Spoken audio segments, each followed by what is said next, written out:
What is happening? Welcome back to the gym. This was a great back and biceps workout in the garage, starting with 2 sets of barbell rows. One of the compound movements I wanted to improve the most this year, with the other two being squats and bench press. I'm able to go heavier today since it's the first exercise in my log. If you follow along with these videos, you will see that I don't vary too much with my exercise selection. However, almost every workout I will switch the order of the exercises. Last back and biceps day I had this third after lat pull downs and chest supported rows, so today my back is fresh off of a warm up and able to move a lot more weight. I don't always need a whole new program. Sometimes a small change in the workout is enough to give me a different challenge. I did 2 sets, 10 reps the first set, then to failure the second set, like 11 or 12 reps to kick off this workout. And then next up, getting out the cables and getting onto the floor for 2 sets of wide grip pull downs. This cable machine has been a huge upgrade this year for my garage gym.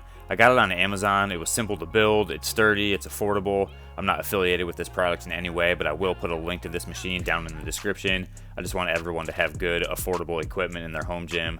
Once again, I did 2 sets, and as I mentioned with the barbell rows, I did 10 reps the first set, then to failure the second set. I think I'm going to start experimenting with that for a while. I've been taking pretty much every set of every exercise to failure for the last year, and lately I've been seeing some people I respect and I follow on social media talking about the benefits of doing it this way.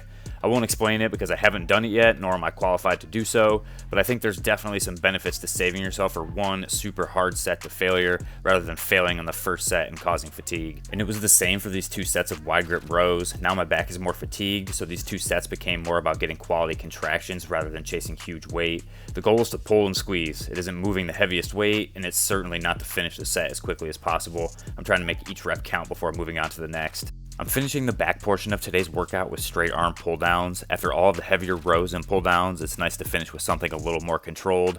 This exercise has become one of my favorite additions since getting the cable system because it lets me slow the workout down, really feel the stretch, and focus on the contraction. I'm only using 30 pounds, but by this point, my back has already done a lot of work, and that's a good reminder that more weight isn't always the answer. Sometimes it's about working as hard as possible with the weight that you have. Now it's time for direct biceps work with 2 sets of incline dumbbell curls. After all the rows and pull downs, my biceps are already a little bit fatigued, so I don't need a lot of weight to make these effective. Getting that good stretch at the bottom of each rep, and I'm trying to control the weight instead of rushing through the movement, making sure to keep the tension on the biceps the whole time.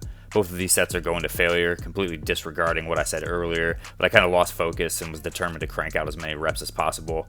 And these last few reps, I had to give it everything I had to curl the weight, trying to stay patient and earn every rep.